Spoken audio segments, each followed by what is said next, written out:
Praise the Lord. கர்த்தருக்கு ஸ்தோத்திரம். இன்றைய வசனம்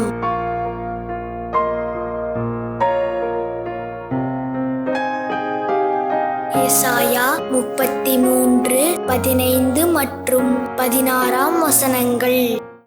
நீதியாய் நடந்து செம்மையானவைகளை பேசி இடுக்கண் செய்வதால் வரும் ஆதாயத்தை வெறுத்து பரிதானங்களை வாங்காதபடிக்கு தன் கைகளை உதறி இரத்தம் சிந்துவதற்கான யோசனைகளை கேளாதபடிக்கு தன் செவியை அடைத்து பொல்லாப்பை காணாதபடிக்கு தன் கண்களை மூடுகிறவனவனோ அவன் உயர்ந்த இடங்களில் வாசம் பண்ணுவான்.